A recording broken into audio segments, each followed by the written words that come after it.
bueno, la franja que dejaremos cruzará las 2 horas de clase para que no hayan excusas de que se les cruza con alguna otra actividad. Será ese día, ¿vale? Y que entrarán todos los temas de aplicaciones, las 3 semanas de aplicaciones, y tal vez lo primerito que veamos lo que veamos en esta semana de coordenadas polares. Lo que pasa es que realmente lo que alcancemos a ver esa semana de coordenadas polares va a ser más bien gráfico, y pues como va a ser de selección múltiple, pues poco y nada se puede hacer gráfico, pero bueno, ahí veremos qué preguntitas le metemos extra de lo que veamos la primera semana de coordenadas polares. Pero el grueso del parcial son las aplicaciones, toditas, las 3 semanas de aplicaciones, que son, son un montón, ¿no? Son áreas, volúmenes, trabajo, promedios, longitud de arco, áreas superficiales y otras aplicaciones a la física, que son momentos de masa, centros de masa, presión. Bueno, son un montón de aplicaciones, son un montón, entonces las veremos en estas 3 semanas, y eso es el grueso del parcial, ese es el parcial. Bueno, entonces pues hablando pues de eso, pues comencemos, ¿no? Porque esto ya lo vimos. Continuemos con nuestro tema de volumen. Respecto a las notas, pues como son muchas personas, aún las estoy calificando. Espero tener las notas ya para el fin de semana. Entonces, si las logro tener para el fin de semana, les enviaré un archivo PDF con las notas del parcial y los 3 tallercitos que ya se han hecho. Me preocupa, espero que cuando mande esas notas pues haya gente que se pronuncie. Me preocupa de que hay más de 10 personas que no presentaron talleres, al parecer no presentaron parcial, pero siguen inscritos en el curso. De todos los días reviso a ver quiénes han abandonado el curso, y la verdad solo lo han abandonado 5 personas de muchas que no han entregado ninguna nota. Entonces espero que se pronuncien. Y bueno, para recordar rápidamente ahí lo que se hizo la clase pasada, porque quiero que quede claro lo que se hizo la clase pasada. Cogíamos una figura cuya área transversal fuera conocida.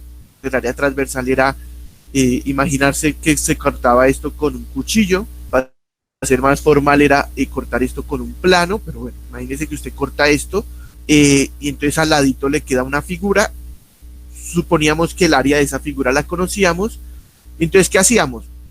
Como hallar el volumen de la figura total estaba muy duro, estaba muy duro, lo que hacíamos era partir la figura en intervalos más pequeños, en rodajas, llamamos así, partirlo en rodajas, y aproximar el volumen de cada rodaja. Y luego decir, pues bueno, el volumen total va a ser el aproximado, el volumen total sería la suma del volumen de cada rodaja, y luego esperamos que al aplicarle el límite, esa aproximación sea buena. Bueno, en este caso no se esperaba, en este caso como lo hicimos por abajo y por arriba, entonces se obtenía que efectivamente, y cuando estos dos se volvieran iguales, el volumen quedaba atrapado. Pero aunque esa forma de verlo es mucho mejor, porque no hay que suponer que algo está ocurriendo, sino que efectivamente está ocurriendo. Digamos que uno puede pensar en esto, en que cuando tomamos límite al infinito, cuando estamos tomando muchas particiones, como que la aproximación está mejorando. Eso es lo que estamos diciendo. Y quiero que eso quede claro. Quiero que quede claro, porque eso es lo que vamos a hacer en todas las aplicaciones. Lo que se va a hacer en todas las aplicaciones es el objeto, bueno, en este caso era un sólido, pero lo que estemos trabajando, la cosa que estemos trabajando, trabajarla en todo el intervalo es muy complicado, no se ve lo que está pasando. Entonces la gracia siempre va a ser, partimos en subintervalos, y en cada subintervalo aproximamos de una manera. ¿Cómo es que vamos a aproximar? Suponiendo que la función es constante. ¿Por qué? Porque normalmente si la función es constante, nosotros ya sabemos cómo trabajar. Entonces lo que vamos a hacer es partir y suponer que en cada intervalo la función está, bueno, se puede aproximar por una constante. Ese supuesto de que se puede aproximar por una constante, por ejemplo, se puede aceptar si estamos trabajando con funciones continuas. Quiero que cada uno en la casa se ponga a pensar Si yo tengo una función continua, ¿por qué el hecho de que el intervalo sea pequeño me puede asegurar que la función casi no se mueve y por lo tanto pues aproximarla por una constante es bueno? Quiero que cada uno se pregunte eso.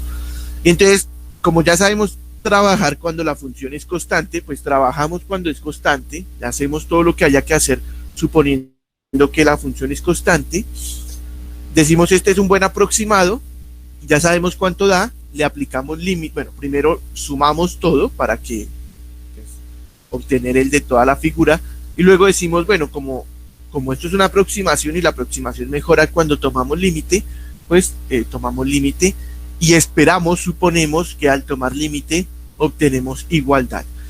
A diferencia de aquí en donde no fue un supuesto, aquí sí dijimos, no, es que mire, claramente el volumen está entre el inferior y el superior y por lo tanto al volverlos iguales el volumen también se vuelve igual. De aquí en adelante sí no vamos a poder ser tan formales de mostrar que efectivamente se tiene porque se nos sale de las manos y entonces nos va a tocar decir vamos a pensar que sí, que al tomar límite la aproximación se vuelve igualdad. Entonces digamos que se nos sale un poco de las manos la formalidad y toca empezar a hacer un poco más o menos como a ojo, como qué es lo que está pasando.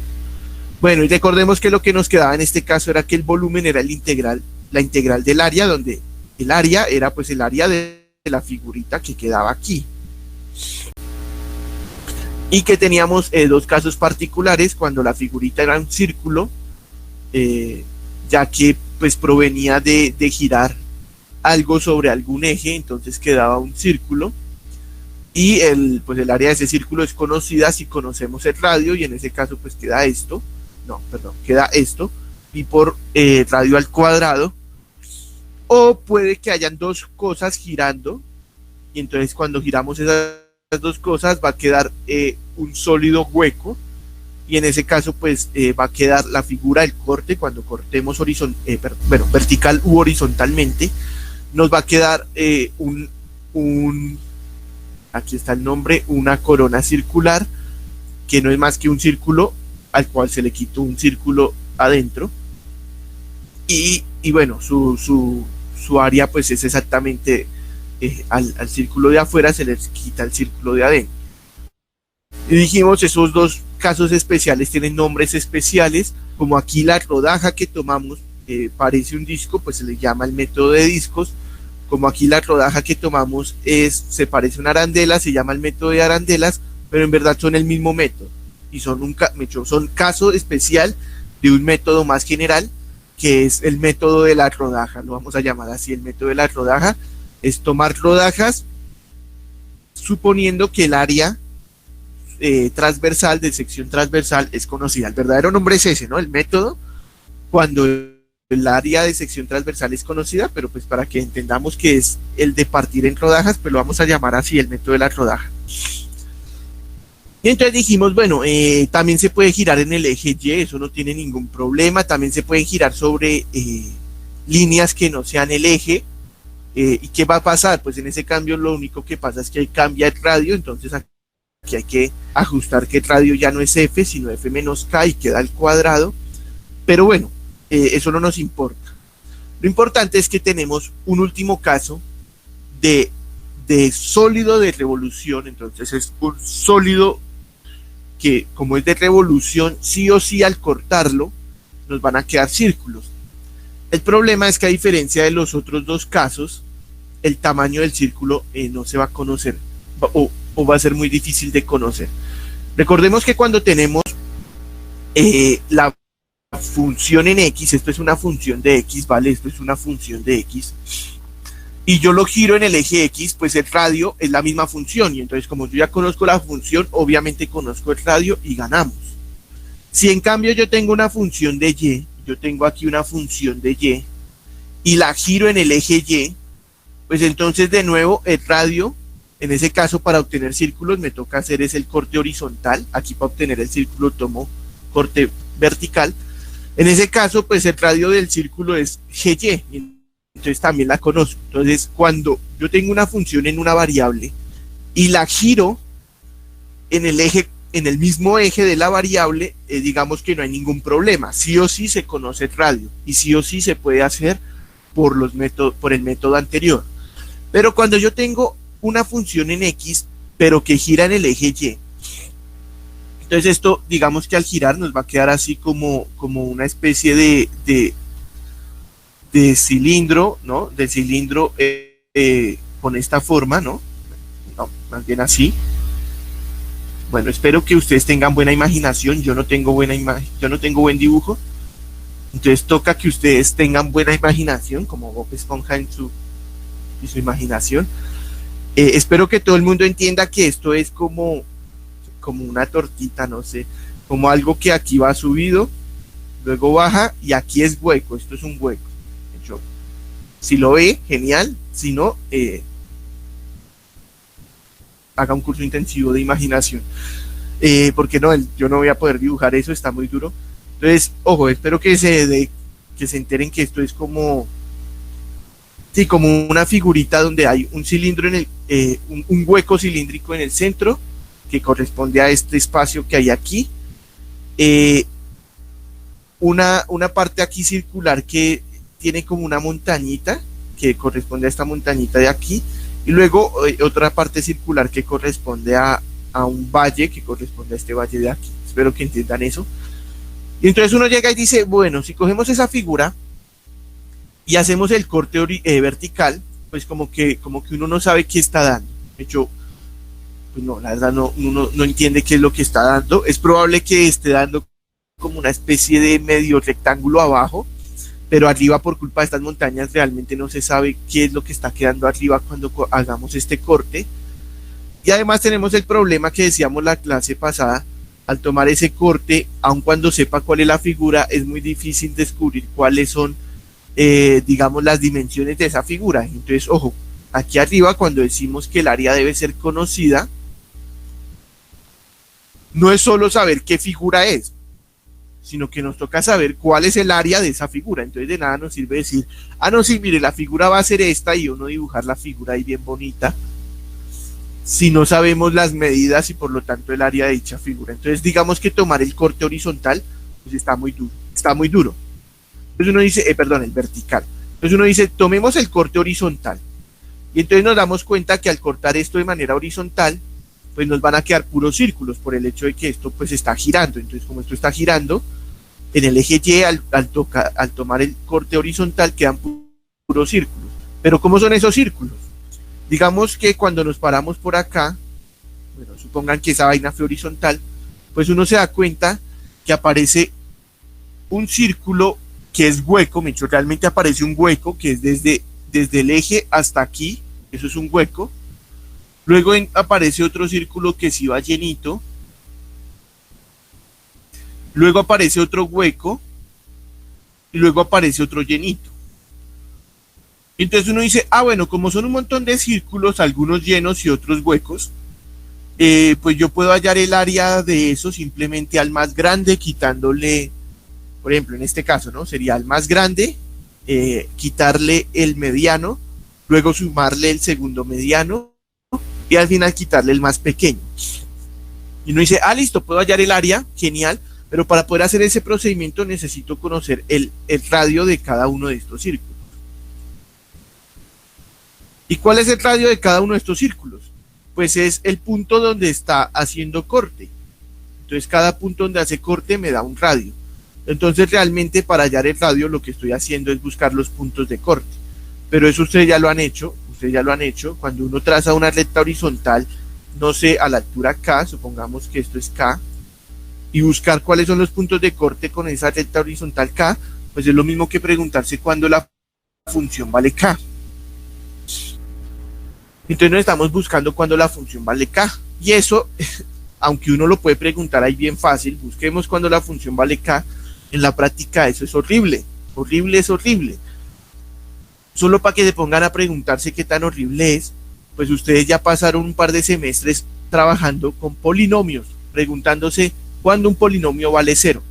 Y uno se saca muchos teoremas de, sí, estos polinomios sí o sí tienen un 0, sí, el teorema de las raíces racionales, sí, teorema del yo no sé qué. Y aún así buscar cuándo un polinomio vale 0 es horrible. Nótese que esta vaina valga acá es lo mismo que preguntarse que esta valga cero. Y entonces, pues realmente si uno sabe cuándo algo vale cero, pues uno sabe cuándo algo vale k. Pero ojo, es horrible. Y eso pasa con una función que sea un polinomio. Ahora imagínense que esa función además se le metan senos, cosenos, logaritmos, exponenciales. Pues si con polinomios en general era horrible, pues con otras funciones es aún más horrible. Y ahora, ojo, usted tiene que ponerse, listo, ya sé cuáles son los círculos, ya sé hallar el área, pero ahora tengo que esa área escribirla como una función que dependa de esta k para poder integrar en el eje y. Entonces eso se ve que aunque se puede hacer, es horrible, horrible. La respuesta es esa, es horrible. Entonces, pues uno dice, no, por ahí está muy difícil la cosa, vamos a pensar en otro método. Entonces ahí está, ahí dice que es horrible. Ahora, hay otra opción y es poder ver esto como una función. Esto es una función en X, ¿cierto? Esta cosa de acá es una función en X, función de X igual a Y, pero podría ser que usted la pueda escribir como G de Y igual a X. Si usted logra escribirlo como una función, como X igual a una función de Y, pues no hay ningún problema, porque está en el caso anterior, en el caso de una función de Y girando alrededor del eje Y. El problema es que nosotros sabemos que para poder escribir esto, pasar de fx igual a y a g de y igual a x, significa que la función f tiene inversa. Y que la función f tenga inversa, obligatoriamente debe ser inyectiva. Y aquí se ve que esto no es inyectivo, entonces eso no siempre se va a poder hacer, porque obligatoriamente la función debe ser inyectiva. ¿Qué se puede llegar a hacer en ese caso? Si usted es terco, pues usted llega y dice, no, pues yo parto esto en pedazos, lo que uno hace en cálculo diferencial. Como la cuadrática no es inyectiva, la parto en un pedazo en que sí sea inyectiva, pues uno podría partirlo en pedazos inyectivos, sería una buena opción, pero igual hace que el ejercicio sea muy largo. Y además, nosotros lo hemos visto, lo hemos comentado por ahí, hay funciones que son inyectivas, es decir, van a poder tener inversa, tienen inversa, como esta, porque es inyectiva, porque su derivada es positiva. ¿Cuál es su derivada? Esta, y eso es positivo porque pues, a la x es positivo. Entonces, como es positivo, es creciente, como es creciente, es inyectiva, por lo tanto tiene inversa, pero vaya y búsquele la inversa, se muere de hambre. ¿Por qué? Porque está muy difícil, hallarle la inversa, eso es muy duro. Entonces, ojo, a veces no se puede hallar la inversa porque no existe y otras veces porque es muy duro. Entonces, uno en vez de ser terco y seguir intentando hacer rodajas y morirse de hambre haciendo rodajas, entonces hacemos un nuevo método. ¿En qué consiste el nuevo método? Como esto está girando, nótese que al girar esto aquí, pues digamos que si yo cojo solo un pequeño pedazo, una pequeña región, en donde la función no cambie mucho, pues uno se da cuenta que al girar esa pequeña región, pues está quedando una figurita especial. Alguien que me diga qué figurita está quedando. Si aquí suponemos que la función no está cambiando, es decir, lo tomamos como constante. Es alguien que me diga qué figurita tiene esta región gris, la región gris cuando usted la gira así. ¿Aló? No. Entonces va a quedar un cilindro, pero ojo, no es un cilindro llenito, ¿cierto? Es un cilindro hueco, es un tubito, exacto, es como aquí dice este man. Va a quedar un tubo, ¿no? Es un cilindro, pero hueco. ¿Sí? Pues sí. Bueno, espero que todo el mundo se haya imaginado el tubo. Realmente queda eso, un tubo, pero en los libros lo llaman casquete cilíndrico o cascarón cilíndrico, dando a entender que es como pues el borde de un cilindro, ¿vale? Me parece que es mucho más fácil si lo llamaran un tubo, porque todo el mundo ha visto un tubo en la vida y obviamente es así, es un cilindro pero hueco, en donde esto es muy poco ancho, esto realmente tiene un poco ancho, porque ustedes ya ven para dónde va esto, ¿no? Estoy tomando este pedacito, pero entre más delgado sea, mejor aproximación, y entonces ya se ve para dónde se va. Bueno, entonces vamos a hacer eso. Lo que vamos a hacer es partir esto. Vamos a suponer que la función es continua, y como es continua, en este intervalo casi no está cambiando nada, y entonces decir que es constante es una buena aproximación. Pero ojo, ahí hay una línea amarilla en la mitad, y es porque, ahorita vamos a ver por qué, vamos a tomar el punto medio. ¿Por qué tomamos el punto medio? En un momento lo veremos, pero vamos a tomar el punto medio. Entonces tomamos el punto medio y armamos el rectángulo cuya altura es el punto medio, es decir, como si estuviéramos buscando el área usando punto medio, pero lo mandamos a girar así. Entonces cuando gira, pues esto es un cilindro, ¿ven? Esto es un cilindro hueco. Entonces, como es un cilindro hueco, ¿cuál es su volumen? Pues es el cilindro, como si no estuviera hueco, cilindro total, quitándole el cilindro pues interno, ¿sí? Todo el mundo entiende que es el cilindro como si estuviera lleno, quitándole el del centro. Bueno, y entonces, ¿cómo es eso? ¿Cuál es el volumen? Ojo, pues para poder hallar el volumen de un cilindro necesitamos dos cosas, el radio y la altura. La altura es esta, lo que valga la función, esa es la altura. Bueno, ¿y el radio cuál es? Ojo, el radio externo es este, obviamente el radio externo es este, y el radio interno es este. ¿Cuál es este? Esto es XI. ¿Y cuál es este? Este es XI menos 1. Entonces, el radio externo es XI, el radio interno es XI menos 1. Entonces vamos a usar esos dos radios y la altura para hallar el volumen. Entonces simplemente hacemos volumen del de afuera menos volumen del de adentro. Pero el de afuera es, como es un cilindro, es la base por la altura, es decir, pi radio cuadrado por la altura. Y aquí lo mismo, lo único que cambia es que aquí el radio es pues el más grande y aquí el radio es el más pequeño, ¿vale? Listo, entonces el grande, el pequeño. Pero ojo, el pi y la función, la altura, son son factor común, entonces se factoriza y entonces queda la resta de los cuadrados de los radios. Pero como esta es esto es una resta de cuadrados, se puede factorizar usando diferencia de cuadrados y entonces queda la resta por la suma. Y resulta que esta resta pues es el delta X, ¿no? Cuando yo cojo el punto derecho y le resto el punto izquierdo, pues eso me está dando el tamaño del intervalo, que es lo que nosotros llamamos delta X. Claro, aquí lo puse delta X, sí, porque depende del intervalo en el que estemos, pero nosotros sabemos que siempre hacemos particiones iguales y por lo tanto, pues esto en verdad es una constante, ¿no? Y ahora nos queda este tipo, y este tipo es la razón por la cual estamos usando el punto medio. Si nos damos cuenta, este tipo que está sobrando, pues es el punto medio si fuera dividido por 2. Si esto estuviera dividido por 2, es el punto medio. Pues ¿qué hacemos? Pues dividimos por 2 y multiplicamos por 2. Entonces este es el punto medio, lo reemplazamos por punto medio. Y entonces como este es el volumen del cilindro, de ese, pues digamos de ese mini intervalo, pues para hallar el volumen aproximado de la figura, pues se suman todos los cilindros. Pues sumamos todos los cilindros.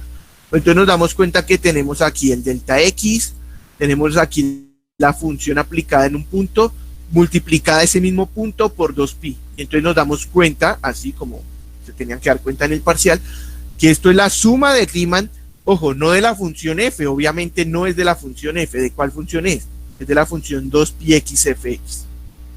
¿Cierto? Aquí está el 2pi, el x, fx. Y por eso es importante que aquí aparezca el punto medio. Como a esto lo volvimos el punto medio, aquí sale el punto medio, aquí también debe salir el punto medio. Porque si aquí apareciera el punto medio y aquí apareciera, por ejemplo, el punto derecho, pues no sería la suma de Riemann de esta función, porque para hacer la suma de Riemann de esta función, yo esta x, las dos x las debo calcular en el mismo punto. No es válido calcular una en un punto y otra en otro.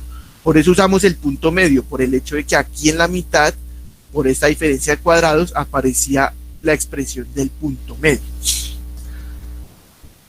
Y entonces, claro, ahora nos falta decir, pues cuando, obviamente esto es una aproximación de esta región,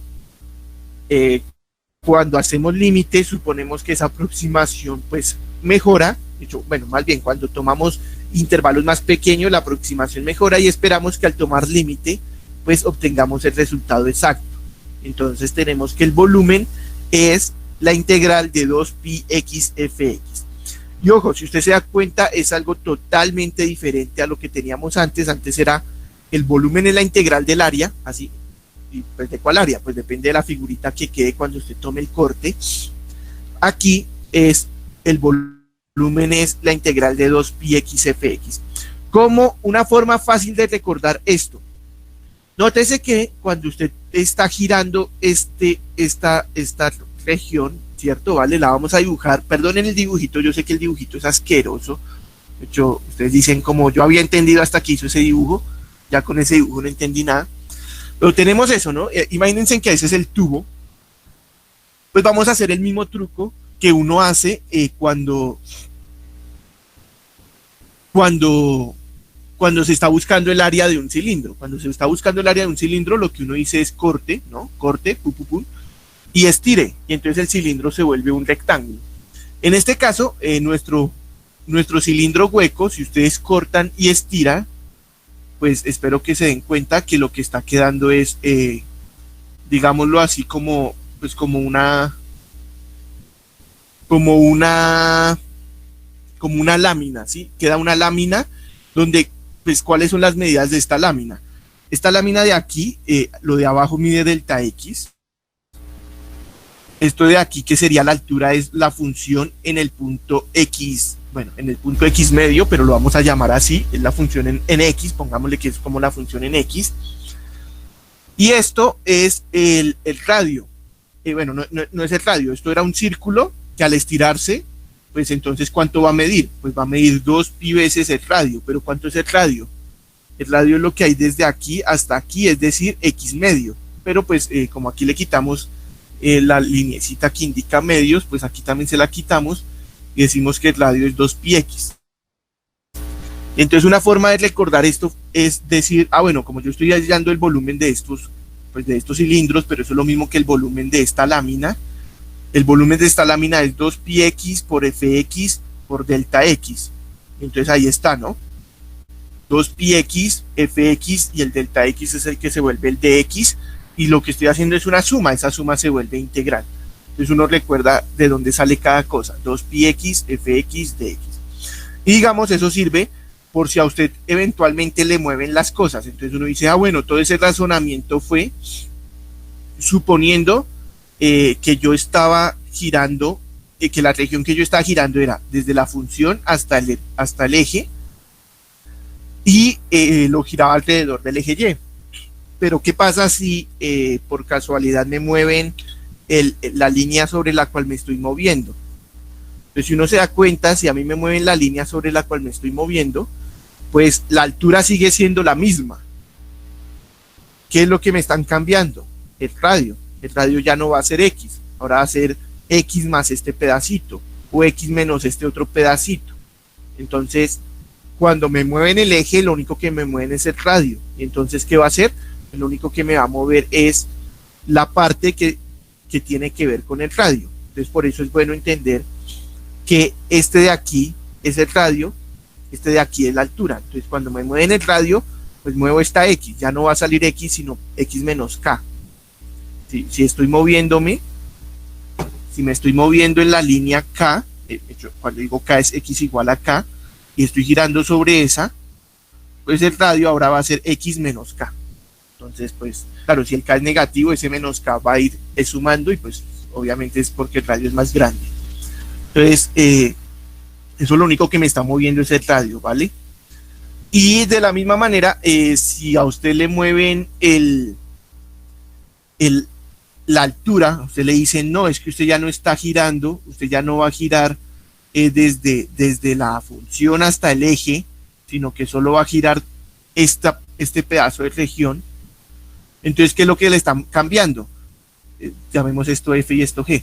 Pues lo único que está cambiando es que la altura ya no va a ser todo F, porque eso era todo F, sino que la altura en verdad va a ser esta. Pero yo, ¿cómo calculo eso? Pues nosotros ya lo hicimos, eso es F menos G. Entonces, ¿qué va a pasar? Que aquí en vez de F va a aparecer F menos G, obviamente en un paréntesis, entonces va a quedar 2πx por F menos G. ¿Y qué pasa si me cambian tanto la altura como el radio? Pues cambio el radio, cambio la altura y ya. Pero lo que quiero que quede claro es que esa fórmula no es que haya que aprenderse, es x por f, sino que usted le debe dar una interpretación.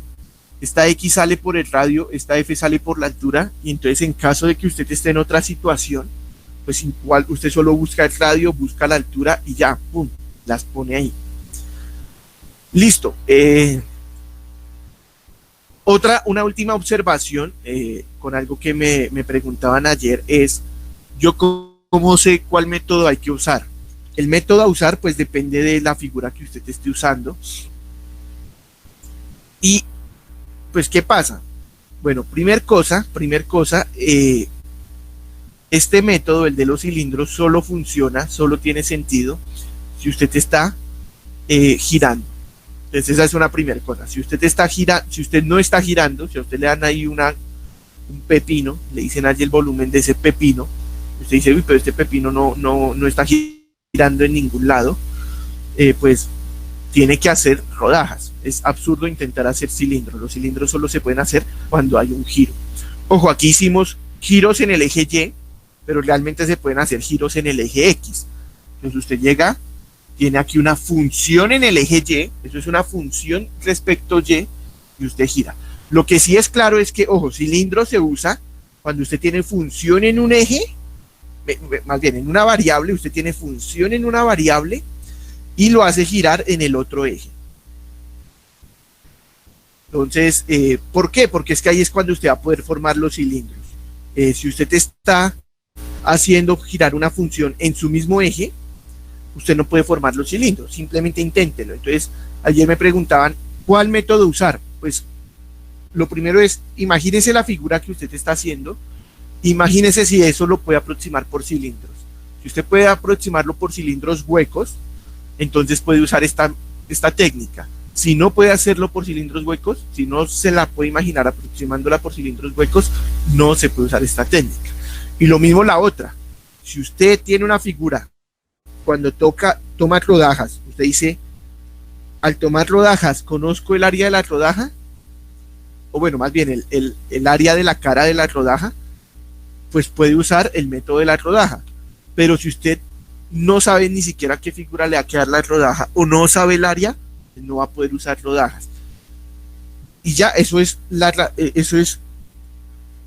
lo que hay que saber. Si usted tiene que imaginarse la rodaja y dice, sé cuánto vale esta rodaja, pues uso rodajas. No sé cuánto vale, pues no uso rodajas. Ahora, con lo que acabamos de decir, pues entonces van a haber situaciones en donde no se puede usar ninguna cosa. ¿Por qué? Imagínense que yo le doy ahí una ameba en 3D, imagínense esa vaina, pero en 3D. Y yo llego y digo, corto aquí, ¿qué me queda? Una ameba, así, cuya área yo no conozco. No conozco el área de esa vaina, no la conozco. Pues puedo usar rodajas, pues no, porque usted no conoce el área de esa cosa, no la conoce. Y podré usar cilindros, pues menos, porque si esto es una ameba, pues esto no está haciendo por rotación. Esa ameba deforme no es una rotación, no es un sólido de revolución, y si no es sólido de revolución, ya los cilindros quedan totalmente descartados. Los cilindros, ojo, los cilindros solo tienen sentido cuando hay sólido de revolución. Entonces, ojo, hay figuras en donde no se podrá usar ninguno de los métodos. Y al mismo tiempo habrán figuras donde se pueden usar ambos métodos y puede que uno de los métodos sea más sencillo que el otro. Por ejemplo, pensemos esta curva tan sencilla, y igual a x al cuadrado entre 0 y 1. Aquí entonces también estaría entre 0 y 1 y la vamos a girar en el eje Y. Como esta es una función de x, ojo, esto es una función de x, girando en el eje Y, automáticamente se pueden utilizar cilindros. Ya, automáticamente aquí se pueden usar cilindros. Pero al mismo tiempo, si usted gira la cabeza y dice, pero es que esta cosa es inyectiva, yo puedo escribirlo como x igual a la raíz de y, y obviamente esta línea la puedo escribir como x igual a 1, pues entonces tengo dos funciones en y. Esta es constante, pero esto es una función en el eje Y, o en el eje Y esto es una función porque es una línea constante, y esta es pues una función en el eje Y.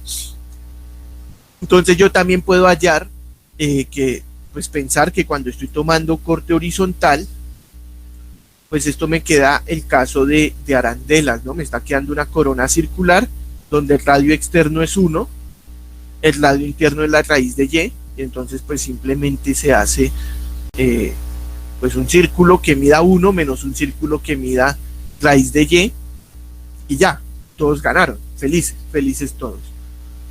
Entonces, bueno, sí quedó claro, de hecho pregunta, sí quedó claro que cuando tú trazas esta línea, la figurita que te queda es un círculo, con un minicírculo. Ojo, esto está girando, ¿no? Esto está girando, esta vaina está girando. Entonces, cuando uno gira, el radio del de afuera va a ser 1, el radio del de adentro, bueno, está muy pequeño, va a ser raíz de y. Sí está claro que el de adentro es entonces es raíz de y el de afuera es 1. ¿Hasta ahí sí está claro? ¿No? Sí, tal vez, bueno. Entonces, como ya conocemos cuál es, ¿no? Bueno, supongo que esto está girando, es que toca que, si no se imaginan esto girando, es que yo no voy a hacer el dibujo porque queda horrible, pero esto está girando, ¿no? Así, pues eso está girando. Entonces, eso está girando, porque ahí dice que está girando, pues lo que está quedando es un círculo al que se le quitó un círculo, y el radio de ese círculo es el de afuera, y el de adentro, pues es lo de adentro. ¿Cuál es este de afuera? 1, el de adentro es raíz de y. Y entonces, como ya nos están quedando... claro, cuando usted tome otra línea, si usted coge otra línea, pues va a quedar otro círculo. Va a ser 1 y raíz de y. Claramente la raíz de y, pues es una función, raíz de y cambia cuando cambiemos y. Pero es que, ojo, el método de la rodaja es, usted conoce cuánto vale esta figura, el corte en cada punto. Usted no tiene que ponerse a pensar en todos los puntos simultáneamente, porque no, la gracia de pasarlo a integral es que usted se está pensando en un corte, en cada momento solo piensa en un corte, le halla lo que debe hallar con ese corte y luego si lo suma. ¿Vale? Entonces, claramente si usted mueve esto, bueno, el círculo de afuera siempre es el mismo porque en este caso sí es una constante, pero el círculo de adentro obviamente se va haciendo más pequeño o más grande, dependiendo de si se está alejando o acercando al origen. Entonces, ojo, es obvio que la figura cambia, eso es obvio, la figura debe cambiar. Si la figura no cambiara, pues hallar el volumen de eso no se necesitaría integrales, porque sería un cilindro. Si la figura no cambia, si el corte nunca cambiara, la figura siempre sería un cilindro. No, la figura va cambiando, y entonces usted la va cambiando así. Y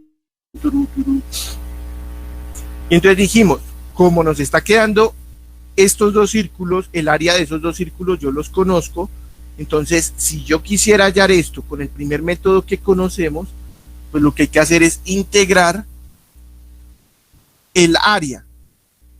Pero ojo, esa área depende del señor y, obvio, depende del señor y. Cuando usted cambia el y, pues cambia el área. ¿Cuál es esa área? Como son círculos, son al círculo externo, bueno, que de una le vamos a poner al círculo externo, que es ese, quítele el círculo interno.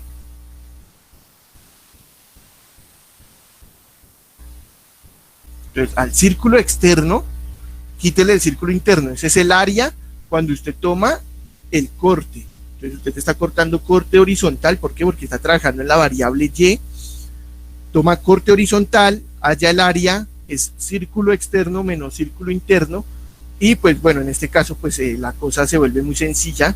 Que nótese que aunque acá hay una raíz, al elevarlo al cuadrado, pues no hay ningún problema. Hagámoslo. Esto es pi factor de y menos y cuadrado sobre 2 entre 0 y 1. ¿Cierto? El pi es un factor común, la integral de 1 es y, la integral de y, porque esto al elevar al cuadrado queda y, es y cuadrado sobre 2. En 0 eso vale 0, en 1 eso vale 1 menos 1 medio, es 1 medio. Entonces esto vale pi medios. Bueno, ojo, eso sería, digamos, la forma de hacerlo. Si usted a esta figura la ve como una función de y girando en el eje y por lo tanto se puede usar el método de la rodaja. En este caso particular sería el método de Arandela. Si lo quiere particularizar aún más, entonces sería el caso de método de Arandela, porque al hacer el corte horizontal están quedando dos círculos. pero pues nosotros dijimos, eso no es más que un caso particular de la rodaja. Entonces, ¿qué hay que hacer? Usted saca el corte horizontal, solo le importa lo que haya en ese corte, que la figura cambia en el tiempo, pues obvio que la figura debe cambiar, pero usted solo se enfoca en ese corte, me da un círculo, le hallo el área de ese círculo, integro esa área. Integro el área, listo. Bueno. Ahora, que es que a mí no me gustó verlo con cortes horizontales, porque eso de tomar cortes horizontales, pues como que no, yo tengo muy metido en la cabeza que siempre la variable es la X. Bueno, si para usted la variable es la X, entonces pues no hay ningún problema. Esto es una función en X, girando en el eje Y, entonces se puede hacer por método de cilindro. Entonces, ¿qué nos diría el método del cilindro? Digamos que este ejemplo pues no se ve mucho porque digamos en ambos ejes estamos trabajando de 0 a 1, pero ojo, este 0,1 es porque estamos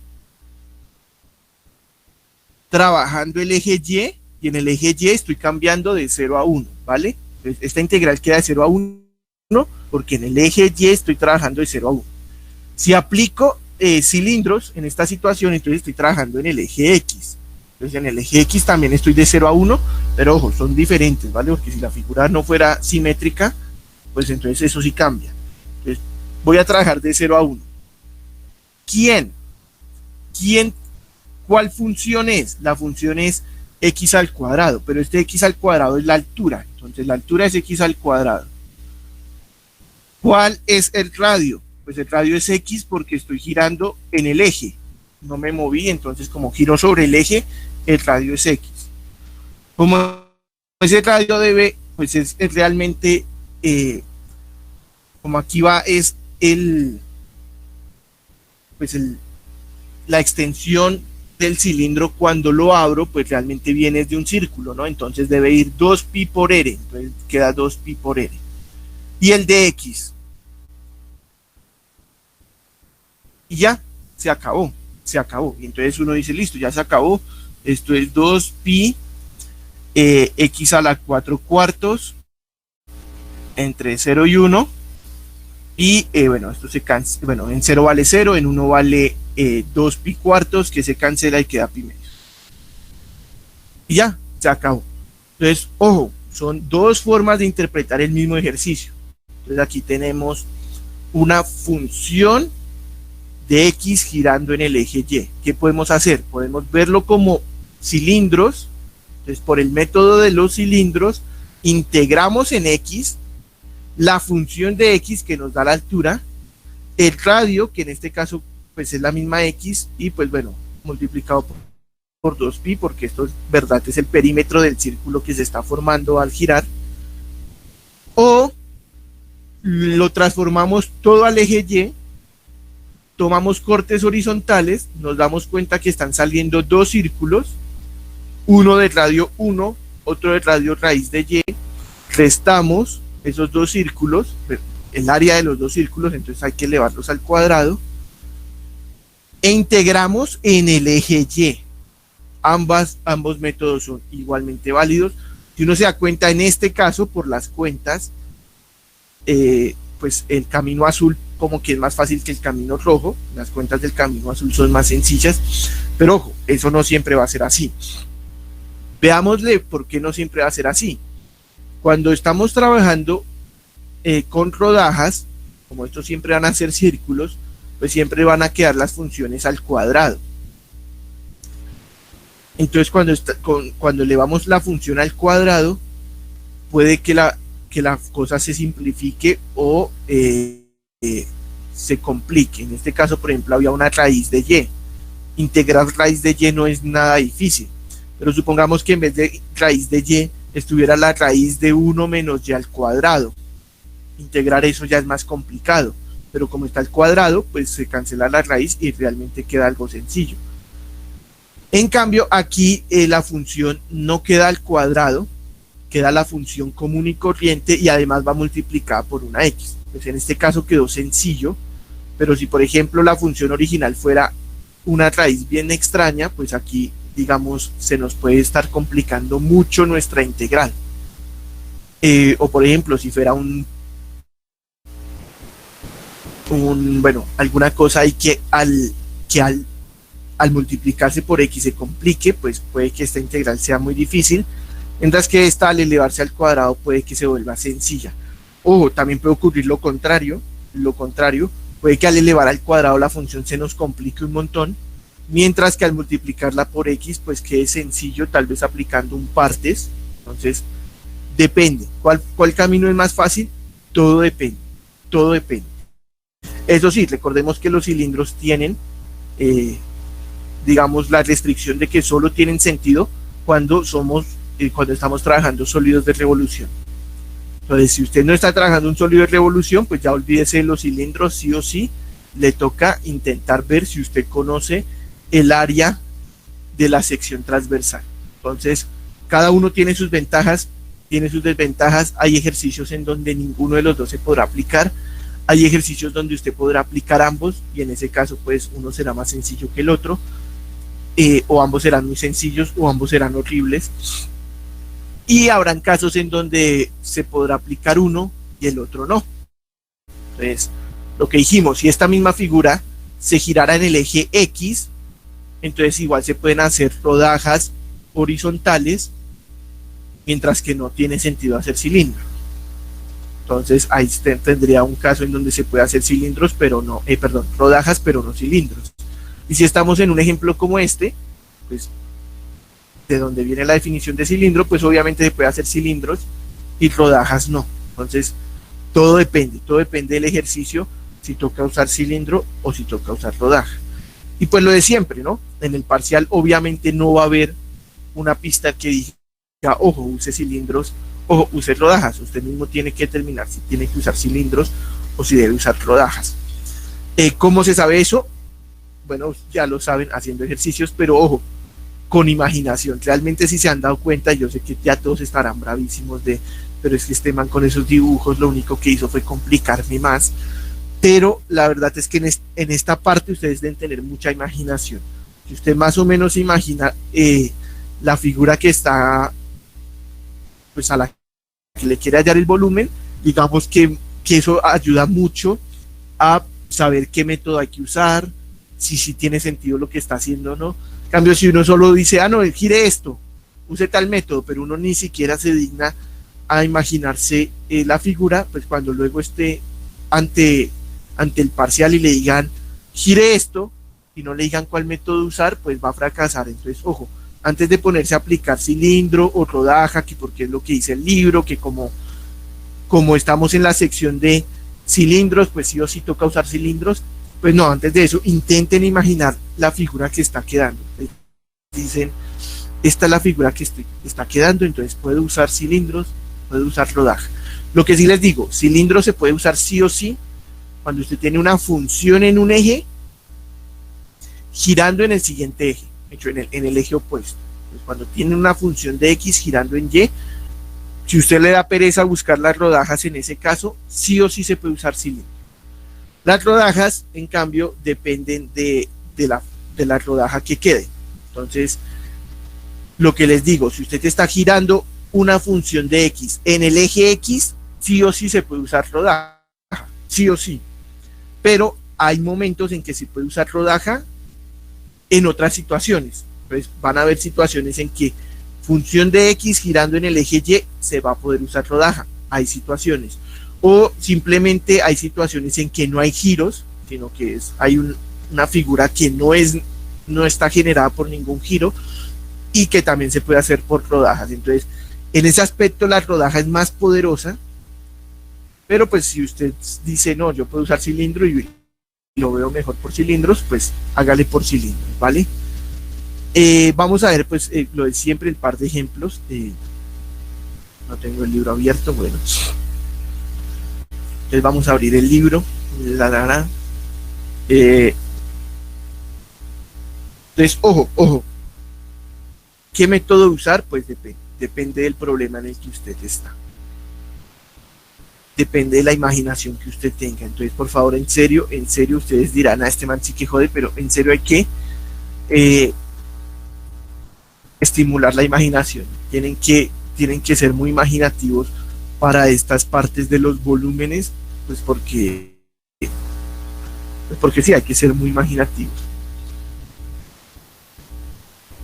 En la primera figura, ¿en cuál figura? Eh, es que, ¿cuál fue la primera figura? ¿De cuál figura hablas?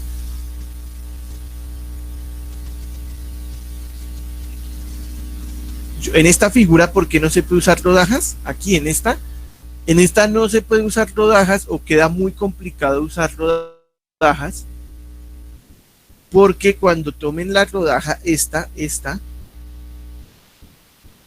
bueno, supongan que eso es horizontal, hay muchos cortes, en este caso hay 4 cortes, y entonces esos 4 cortes nos producen 4 círculos, y uno diría, bueno, como son 4 círculos, sí se puede hallar el área. El problema es que para hallar el área de cada uno de esos círculos necesitamos el radio, y el radio está muy difícil de hallar. ¿Por qué? Porque, ojo, uno diría, si estamos tomando rodajas horizontales, entonces vamos a integrar en el eje Y. Eso es importantísimo. Usted no puede tomar rodajas horizontales, pero dejar la variable X, no. Como aquí estamos trabajando horizontales, vamos a trabajar en la variable Y. Entonces, este radio de aquí nos debe quedar en términos de Y. Y claro, si nosotros pensamos en términos de X, pues este radio es X, ya, punto. ¿Cuánto es ese radio? Pues X. Pero como hay que pasarlo a Y, necesitamos de alguna forma determinar estos números en términos de Y, es decir, en términos de esta K. Y para poder determinar estos puntos en términos de K, lo que hay que hacer es decir cuándo esta función vale K y determinar los números donde esa función valga K.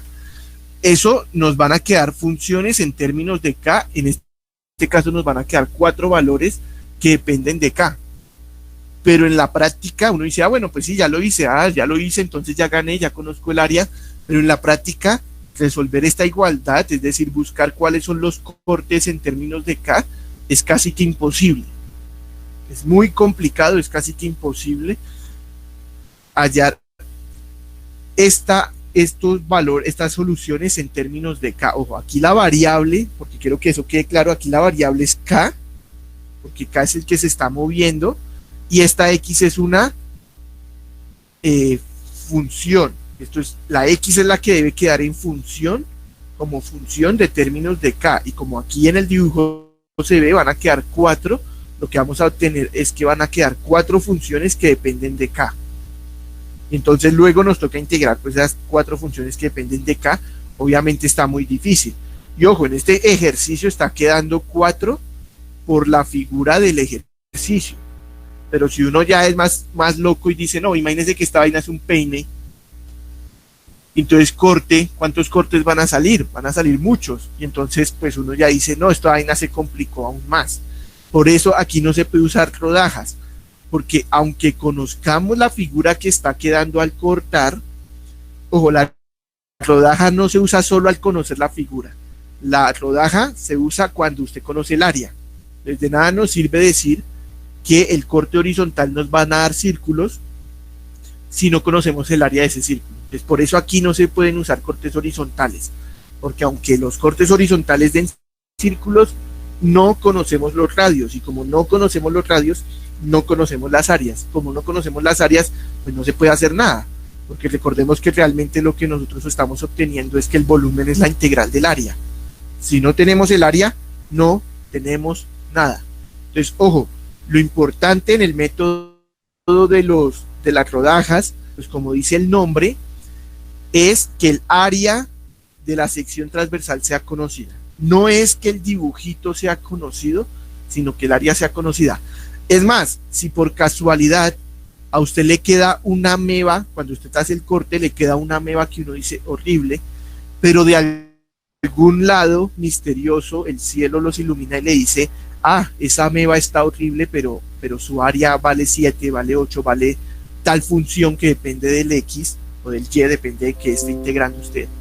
Si usted conoce el área, puede que la figurita sea una ameba, no importa, usted conoce, pues usted la puede integrar, usted integra esa área que conoce y ya, ese es el volumen. Entonces, cuando decimos que necesitamos conocer el corte, necesitamos es el área, ¿vale? Entonces, usted corta, el dibujito es bien bonito, excelente, no conozco el área exacta, no me sirvió de nada. Por eso aquí no se puede usar cortes horizontales. ¿Listo? Espero que sí ya haya quedado claro. No se usan cortes horizontales porque aunque el dibujo es conocido, el radio no. Aquí está el ejemplo, ¿no? Si hiciéramos rodajas horizontales, pues nos van a quedar círculos, pero no conocemos los radios, no se conoce el radio. Y además, obviamente, en nuestro dibujito, digamos que sí, al inicio hay 4 círculos, pero cuando empezamos a bajar nuestra línea, esos 4 círculos se convierten en 2 y entonces ya como que igual la función que determine el área como que va a ser más complicada. Lo más probable es que nos tocaría luego, entonces decir, no, como aquí nos salen 2, vamos a integrar desde 0 hasta donde hay 2, que bueno, en ese caso sí sería sencillo, porque nótese que si uno integra ese pedazo sí solo va a ser un cilindro hueco, y de aquí, este otro pedazo, pues nos toca por aparte, entonces además tendríamos ese problema, como las funciones no siempre van a ser como del mismo estilo, pues nos va a tocar partirla en pedacitos donde sea del mismo estilo. Entonces sí, Lina, como te das cuenta, por todo lado hay problema, entonces uno dice, pues no tiene sentido hacerlo por ahí. Por eso es que se hace el otro método, porque es muy difícil hacerlo con rodajas. Bueno, entonces ahí está, digamos, el ejemplito, que esto está muy difícil. Nos recuerdan cuál es el volumen de un cilindro, pues bueno, eso no tiene sentido, pero bueno, nos recuerdan el volumen de un cilindro. Bueno, lo que sí sería importante recordar esto, ¿vale? El volumen del cilindro a la larga es la circunferencia, que es pues 2πr, pues, por eso sale ahí la X, la altura y el gordito. Eso sí es importante, pues porque es lo que está quedando al final, ¿no? Entonces, para que a uno no se le olvide, digamos, no, se me olvidó si es que aquí va multiplicado por X o por X cuadrado, no, pues simplemente recuerde que es el volumen del cilindro. El volumen de ese cilindro es circunferencia por altura por el gordito. Donde se entiende que circunferencia es, pues, bueno, 2pi radio, y el radio pues es la X, o más bien la distancia desde el eje hasta el punto que usted está trabajando. Entonces a veces será X, a veces no será X, porque si usted mueve el eje pues no va a ser X, sino tiene que modificarlo, pero lo importante es que usted recuerde 2pi radio, la altura, que también puede llegar a cambiar, y el gordito, que es lo que luego pasa a ser el de X. Bueno, ahí están, bueno, estos dibujos. Lo que pasa es que no me gusta mostrarles el libro, porque luego salen diciendo que es que la clase es simplemente leer el libro y que para eso, pues que para eso cada uno mejor lee el libro, pero sí, aquí la verdad es que en el libro el dibujito está 1000 veces mejor, ¿no? Entonces nótese ahí lo que están haciendo eso, ¿no? Lo que estábamos haciendo. Cogen aquí una rodajita, bueno, esa luz está muy gorda, están cogiendo una rodajita pequeña y forman un cilindro. Y luego pues lo que hacen es repiten el proceso con todas las rodajitas, y entonces obtienen un montón de cilindros empotrados uno dentro del otro, con diferentes alturas, claro está, y obviamente cuando las rodajas se van haciendo más pequeñas, pues dichos cilindros como que aproximan mucho mejor la figura. Bueno, entonces ahí están los dibujitos. Para el que no había entendido mis dibujitos porque eran horribles, pues ahí están bien bonitos, ¿no? La explicación, si a usted se le olvida, recuerde que pues esto no es más que abrirlo, entonces queda de gordito delta X, digamos aquí cuando lo abre, entonces este círculo pasa a ser este lado, y entonces como el círculo tiene perímetro 2pi radio, entonces esto pasa a ser 2pi radio, y la altura pues si no cambia, en la misma altura. Bueno, ahí hay un ejemplo, bueno, está muy sencillo, es el ejemplo que habían puesto al inicio. Y digamos, aquí está el ejemplo de cuándo puede llegar a cambiar la altura. En este caso, pues, no están girando toda la región debajo de y igual a X, sino que están girando la región que queda entre y igual a x y y igual a x al cuadrado, y solo están girando esa región. Cuando usted gira esa región, nótese que está quedando como, externamente está quedando como una coquita, e internamente, pero internamente esa coquita es, pues es como un cono, ¿sí? De hecho, para todo el mundo, deben preparar su imaginación hasta que se den cuenta que al girar esta cosa azul, aquí salen dos cosas azules, pero en verdad solo es esta cosa azul la que está girando, ¿no? Cuando giran eso, afuera está quedando una coquita, así bien, una coquita. Cuando digo coquita es que queda así, porque pues como estamos haciendo girar la cuadrática, pues queda una coquita, pero por dentro, como se está haciendo girar y igual a x, pues lo que está quedando es, bueno, eso se chocan en el origen, lo que está quedando es un cono, ¿sí? Sí, todo el mundo se imagina un cono invertido, ¿no? Entonces, por afuera es una coquita, pero por dentro es una coquita a la que se le quitó un cono. Listo. Espero que haya quedado claro. Si no, pues mejoren la imaginación, porque yo no voy a mejorar los dibujos, no hay tiempo para mejorar los dibujos. Y entonces, ¿qué pasa? ¿El radio está cambiando? No, mire que el radio del cilindro sigue siendo x. Entonces, ¿qué es lo que está cambiando? La altura. Entonces, ¿qué es lo que va a cambiar? Que entonces ya no va a ser 2πx por f, que sería x, sino por este pedacito de altura, pero esa altura es x menos x cuadrado. Y entonces no hay que ponerse a pensar de nuevo en todos los cilindros y ponerse a dibujar de nuevo todos los cilindros para cuando hay dos funciones. No, hay que entender que este pedazo de aquí es el radio, en este caso no se está moviendo, y este de aquí es la altura. En este caso la altura es la resta de estos dos. Entonces eso es lo que está quedando. Bueno, sí es cierto que el prerequisito para esta parte del curso es imaginación. ¿Y por qué? Porque estamos trabajando en 3 dimensiones. Entonces, pues ya sabrán cuál es el prerequisito para el curso de varias variables.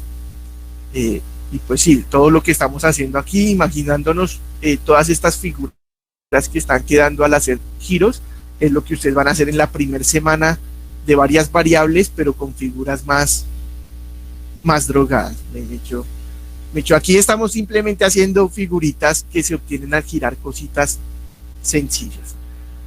Pero sí, en varias variables necesitan quedar. Bueno, porque mire que cuando usted mide la altura de este círculo, de este cilindro, pues la altura es esta, ¿no? Vamos a hacerle un ultrasum a esta cosa. Fin, ahí está nuestro cilindro. Hueco, pero no vamos a dibujar el hueco. La altura es esta. Pero nótese que ¿cuál es este punto? Este punto es x. ¿Por qué? Porque es el que está, la función que está por arriba. ¿Y cuál es este punto? Ah, este punto es x al cuadrado. Entonces, ¿cuál es esa altura?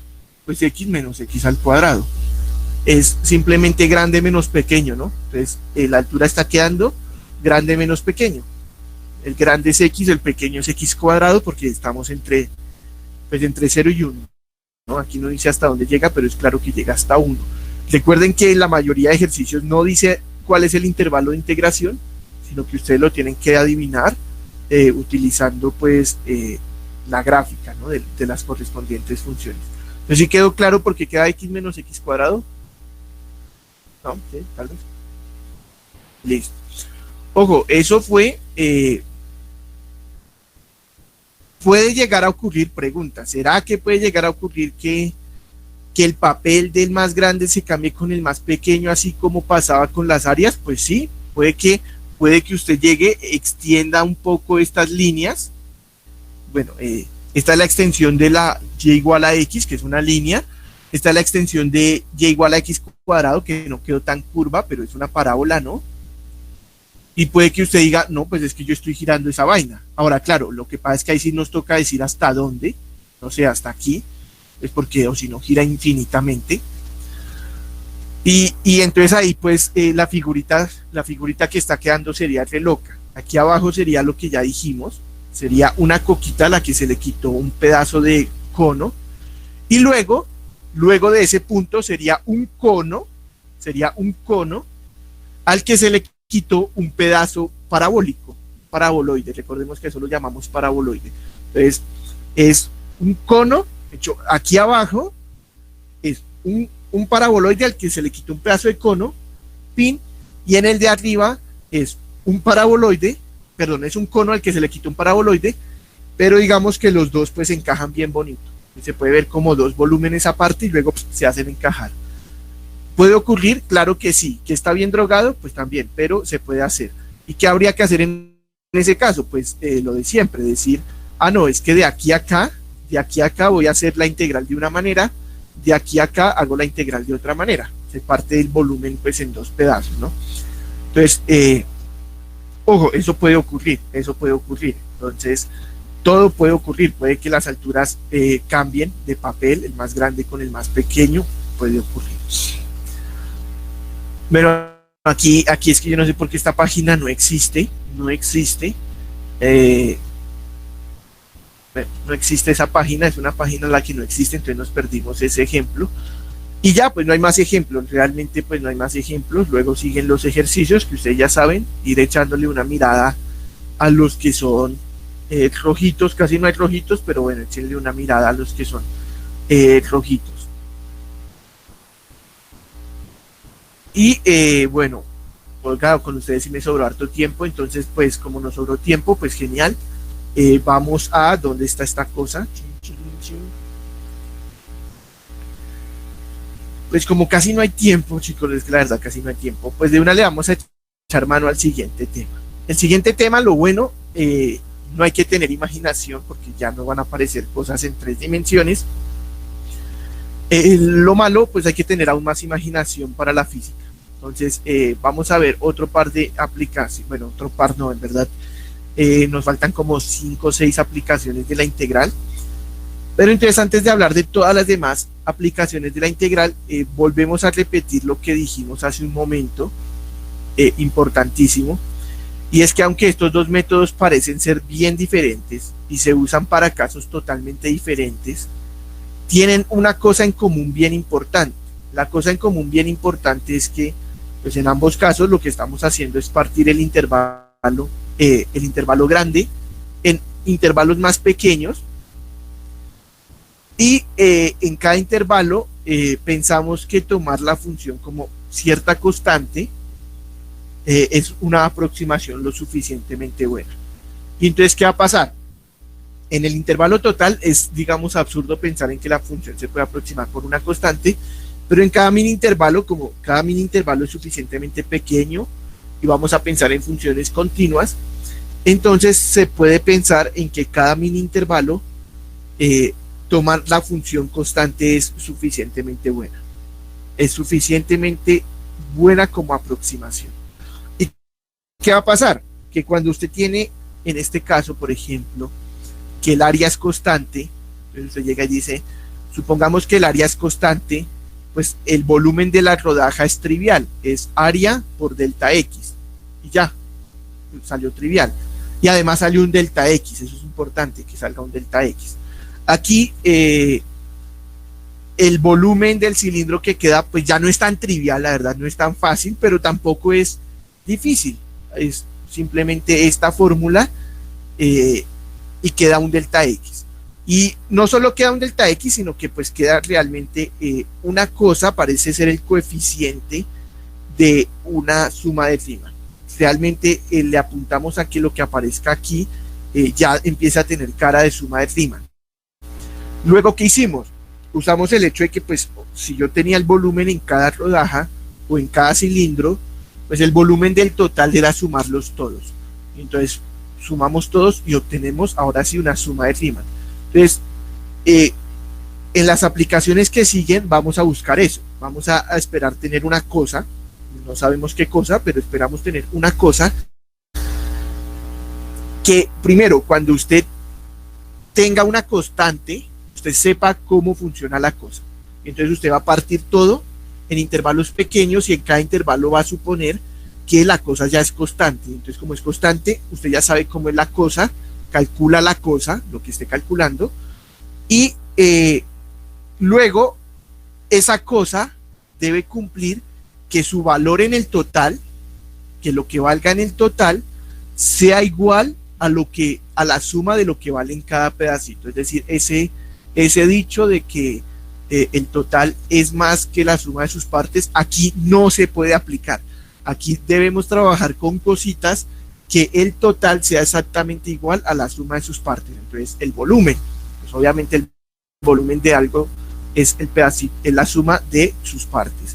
Si eso no se cumple, si estamos ante una cosa que, digamos, por alguna extraña razón sabemos que cuando se unen partes el total es más que la suma, pues no podemos aplicar integrales, porque pues no, la gracia de la integral es pasarnos a partes, calcular lo que está ocurriendo en cada partecita y luego devolvernos al total sumando. Y claro, eso es una aproximación que esperamos que mejore cuando el número se va haciendo muy grande, y se puede esperar entonces que cuando hacemos el límite al infinito, la aproximación se vuelva una igualdad. De nuevo, eso lo vamos a suponer de ahora en adelante. Obviamente, si uno ya quiere mostrar que eso sí es así, en verdad en la mayoría de casos es muy difícil, y la verdad en la mayoría de casos son la definición. En la mayoría de casos uno dice, como el ejemplo que vamos a hacer ahorita, yo conozco cómo es el trabajo cuando la función es constante. ¿Cómo sería el trabajo cuando la función es constante? Uy, pareciera ser esto, pero ¿cómo estoy seguro que es eso? Pues no, la verdad no hay forma de estar seguro, y lo que pasa es que esa en verdad es la definición que se da en física. Entonces, cuando usted está en un curso de física, ¡pum!, esa es la definición que se da. Entonces, ojo, normalmente eso de que al tomar límites se obtiene la igualdad, a diferencia del volumen, que lo hicimos bien bonito, de que efectivamente está acotado por arriba y por abajo, en general nos toca creer que sí, que al tomar límites se obtiene la igualdad, y eso es porque pareciera que es natural. Ojo. Y entonces, pues, va nuestro primer ejemplo, el trabajo. Cuando nosotros estamos trabajando con una fuerza constante, cuando usted le está aplicando una fuerza a un objeto, que es, la fuerza se le aplica es constante, y usted ese objeto lo mueve cierta distancia, entonces se define, ustedes lo tuvieron que haber definido por allá en sus cursos básicos de física, el trabajo como la fuerza por la distancia, la fuerza que se le está aplicando por la distancia que corrió. Entonces, ¿qué pasa cuando la función fuerza no es constante? Pues entonces no podemos hacer simplemente fuerza por distancia. Entonces lo que vamos a hacer es, si la fuerza resulta ser una función que depende de la distancia, pues simplemente partimos. Entonces uno llega, dice, esta es la fuerza, suponemos que va a ser continua para que el análisis ese de que ser constante es suficientemente bueno, pues valga. Partimos en intervalos, y entonces en este intervalo decimos, la fuerza es constante. Vamos a aproximar porque la fuerza es constante. ¿Cuál constante? Pues f de xy, o f de xy menos 1, o f del punto medio. No nos importa, realmente en este caso no nos importa cuál se coja. Vamos a suponer que es constante e igual a la función en algún puntico. Entonces ya sabemos cuánto es la fuerza aproximadamente en este intervalo, y sabemos que este intervalo pues mide delta x. Pero entonces, ojo, este delta x es la distancia que lo estoy moviendo. Estamos suponiendo que esta es la fuerza que se le ejerció al punto cuando se movió desde acá hasta acá. Entonces, ¿cuánto se está moviendo en este intervalo? Delta x. Entonces, realmente, ¿cuál es el trabajo que está ocurriendo en este?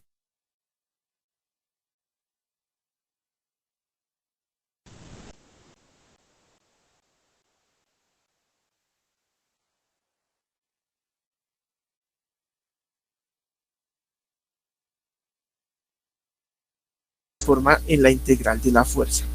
Entonces el trabajo que hace el trabajo que se ejerce hacia un objeto, que se hace para mover un objeto desde el punto A hasta el punto B, conociendo que conociendo la fuerza que se le aplica en cada instante, en cada posición, cada x, esta x es la posición, Entonces, si usted conoce la fuerza que se le ejerció a ese objeto para moverlo desde A hasta B en cada puntico, pues el trabajo simplemente la integral de dicha fuerza. Ojo, importante porque si a usted le dan la fuerza, no sé, es como función de otra cosa y no de la distancia, pues esto ya no tiene ninguna utilidad. Aquí estamos entendiendo que esta función es una función de la distancia o de la posición, entiéndalo como distancia-posición, es lo mismo en este aspecto, que va desde el, de hecho, y que usted conoce eso desde el punto A hasta el punto B, es decir, en cada punto que usted se pare hay una función, de hecho usted conoce la fuerza que se aplicó en este punto, y la fuerza en este punto y la fuerza en este punto, ¿vale? La fuerza que usted aplicó en cada posición, vamos a decir cada posición y no cada instante, porque es algo que depende de la posición y no del tiempo. Y entonces uno, pues, ¿qué puede hacer? Puede hacer ahí cositas como el típico ejemplo de un resorte, el típico ejemplo de levantar, bueno, no, el de levantar, digamos, no tiene sentido hacerlo ahí. Entonces, bueno, aquí nos dan el típico ejemplo de levantar algo. Entonces usted dice, bueno, ¿cuál es la fuerza cuando yo levanto algo? Pues lo que pesa ese algo, ¿no? Entonces la fuerza en ese caso es la masa por la aceleración, pues como la aceleración en este caso es la gravedad, pues es masa por gravedad, y la distancia que levanté, y ahí no hay que explicar integral. Pero en cambio, supongamos que estamos ante el típico resorte, y entonces nos dicen que por la ley de Hooke, sí, es ese man, sí, hay ley de Hooke, la fuerza que hay que aplicar a un resorte para moverlo, pues depende de la posición. Entonces ahí ya la fuerza no es constante, porque depende de la posición. Entonces, como la fuerza depende de la posición, pues la fuerza es una función que depende de la posición, y entonces se puede integrar. Entonces el trabajo que usted va a tener que hacer para mover algo desde A hasta B, pues es la integral desde A hasta B de la función fuerza respecto a posición. Claro, en este caso, digamos, el ejercicio es un poco más complicado, porque lo que nos dicen es que la fuerza de un resorte siempre es de la forma K por X. Entonces lo primero que hay que hacer es, utilizando, digamos, la información adicional que nos da el ejercicio, pues nos toca descubrir primero quién es K, porque o si no, pues, ojo, K es una constante. Entonces si no se sabe quién es K, pues igual usted sabe que a la hora de hacer la integral, pues esa K se dejaría a un ladito, pero digamos que aquí hay que usar la información extra para descubrir cuánto vale K, y se integra la función. En donde, pues también hay que usar la información que nos dan, aquí es de 15 a 18 centímetros, entonces hay que integrar de 15 a 18 centímetros. Lo que pasa es que aquí no aparece 15 y 18, porque, bueno, porque primero aparece la posición natural es de 10, entonces realmente el origen está en 10, entonces este 15 en verdad es 5, este 18 es en verdad 8, y además, y eso sí hay que tener cuidado, y a mí normalmente me da una pereza tener esos cuidados, pero como ya estamos aquí metiéndole la mano a la física, pues hay que tener cuidado con las magnitudes, ¿no? Entonces, recuerden que si por ejemplo el ejercicio algo está medido en metros y otra cosa está en centímetros, pues todo se pasa a centímetros o todo se pasa a metros. Ustedes saben que hay que tener cuidado con las magnitudes, ¿no? Siempre tener cuidado de que todo está en las mismas magnitudes. Entonces, si todo se está midiendo en metros, pues todo se debe pasar a metros, todo. Entonces, ¿qué pasó? Aquí, como hay una magnitud de 40 newtons y esa cosa está medida, aquí nos recuerdan que está medida, eso está medido en kilogramos, ¿dónde están los newtons? Ahí, kilogramos por metro sobre segundo cuadrado. Si hay algo que esté en newtons, pues entonces todas las cosas deben estar en kilogramos, todas las medidas de distancia deben estar en metros, y todo lo de tiempo debe estar en segundos. Que es que como hay una cosa que está en kilómetros, yo no quiero trabajar en kilómetros, yo quiero trabajar en kilómetros y no en metros. Bueno, usted puede pasarlo todo a kilómetros, pero si pasa todo a kilómetros, lo que esté en newtons, como los newtons están en metros, pues también lo debe pasar a kilómetros. Entonces, ojo, tiene que pasarlo todo a la misma unidad.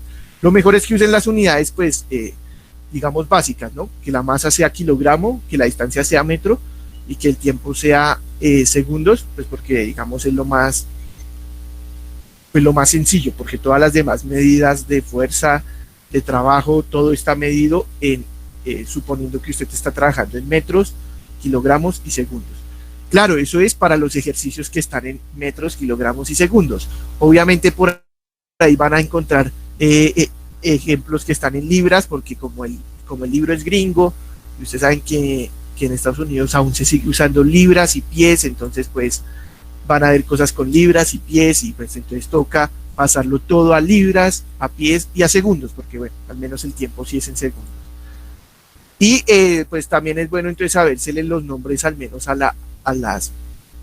las unidades, ¿no? Entonces aquí nos recuerdan que la fuerza en las unidades del sistema internacional son newtons y que el trabajo son joules, no sé cómo se pronuncia, bueno, son joules. Y bueno, nos recuerdan pues cuánto es un joule, cuánto es un newton. Y bueno, existe también la libra-pie, cuando usted está trabajando en libras y pies. Y bueno, nos recuerdan cuánto es una libra-pie en joules, pero bueno, eso no, es que yo no entiendo por qué aún usan libras y pies. Pues. De aquí, de este ejemplo, como no queda casi tiempo, lo que quiero es que le echen una revisada al ejemplo 4. ¿Por qué? Porque ustedes ven el ejemplo 1 y uno dice, bueno, esto es un ejercicio para niños de décimo cuando por primera vez les definen lo que es el trabajo, entonces, bueno, eso está muy trivial. Ustedes ven luego el ejemplo 2 y el ejemplo 2 pues también es trivial porque nos dan de una la función que hay que integrar y uno dice, bueno, ya usted sabe que el trabajo es la integral de la fuerza respecto a la distancia, pues ya, intégrela. Y el ejemplo 3 pues, era un poco más elaborado, pero pues era el tesoro. Y entonces llegamos al ejemplo 4, que es el que quiero que le echen una revisada. ¿Por qué? Pues porque esta ecuación no sirve para nada. ¿Y por qué? Porque es que esta ecuación lo que nos está diciendo es que hay una partícula que se mueve. Y nosotros sabemos cuál es la fuerza que se le está aplicando a esa partícula en cada momento. Aquí uno dice, uy, aquí no es una partícula lo que se mueve, aquí es todo un bloque. Y uno dice, uy, aquí no es una partícula, aquí es un objeto gigante.